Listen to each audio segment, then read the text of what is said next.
Good afternoon! So, ito na, pangatlong vlogs na natin ngayon, 'no? Bago sa lahat ay kumustahin ko lahat ng mga OFW kung saang sulok man kayo ngayon naroroon, sa Luzon, Visayas at sa Mindanao. Sana'y nasa mabuti po tayong kalagayan lahat at malayo sa kapahamakan.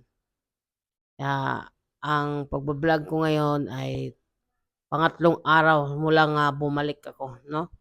Matagal-tagal din akong nawala. So, sa pagnenegosyo ang aking mga ilalahad dito, 'no, ang akong itudlo dito ay ako gini siya nga pinagdaanan, 'no, ah, giagian. So, bilang isang negosyante kailangan din na maging, matatag ka, 'no, kasi, ah, darating, talaga yung problema sa isang negosyo na hindi lang maliit, sobrang laki. Kasi anuhin ka niyan, padalhan ka ng trials kung diyan malalaman kung ikaw ba ay belong for entrepreneur, belong ka ba sa isang negosyo. Dahil ako'y naniwala nga tanang tao ng kalibutan na, naisilang ay may mga dahilan, may mga misyon talaga. So, ikaw tao, ikaw ay mag-alam, alamin mo kung ano yung, mission mo, 'no. So, ito ay pinagdaanan ko 'to, talaga. Kailangan lang na ano, 'pag mga darating sa'yo yang trials, ay hindi kailangan hindi ka malungkot. Kailangan hindi ka madalayan, 'no. Lagi kang naka-smile dahil naniwala po kayo na ang mga negative, na papasok sa atin at mag-smile ka niyan, importante talaga meditate, eh. Kasi ako, noon yung hindi ko marunong mag-handle ng problema, nagwawala ako, 'no. Namamasag ako ng mga lahat na mahawakan ko ay ibubato ko, 'no.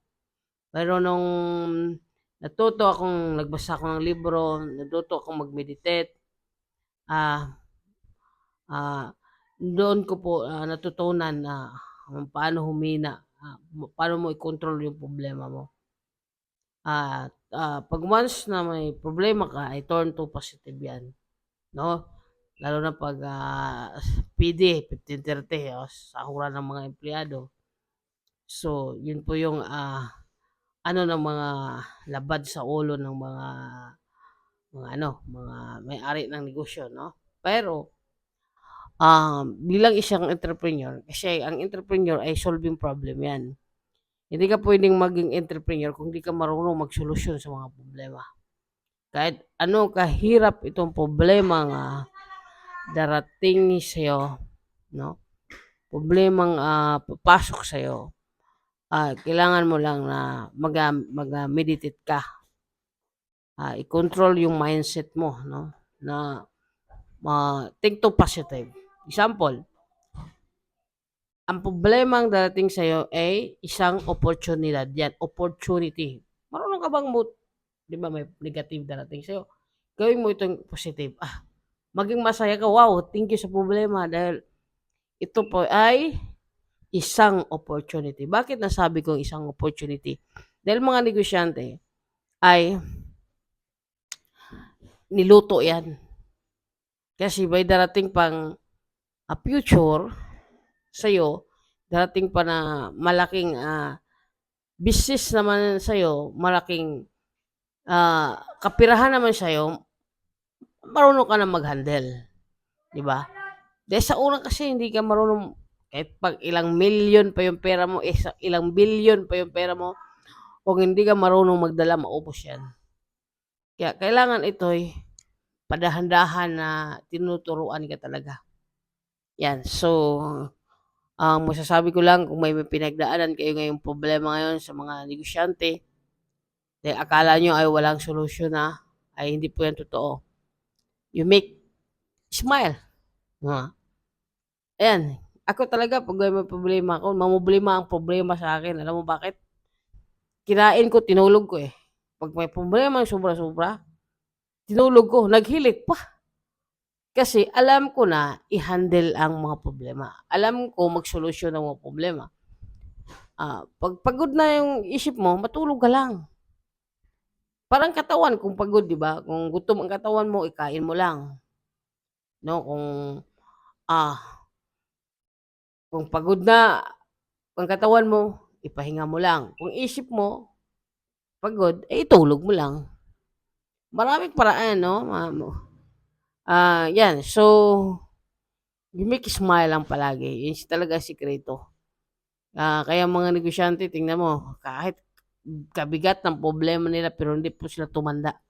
Lalo silang pumupugi dahil nag-i-smile sila kahit may problema silang, dumarating sa kanila. At saka hindi mo malalaman mga negosyante may problema 'yan dahil hindi naman nagsasalita, tahimik lang nagsosolusyon.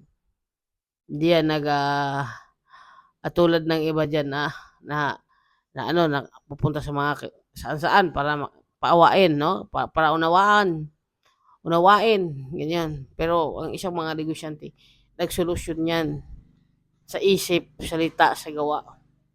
'Yan, so at wala naman talagang ibang, makatulong sa atin.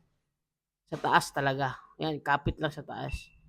So, alam ko mga negosyante pinagdaanan niyo 'yan. So, masasabi ko lang lahat ng mga problemang dumating sa inyo ay isipin mo ay yan po ay opportunity kaya maging masaya ka sa problema na yan, okey?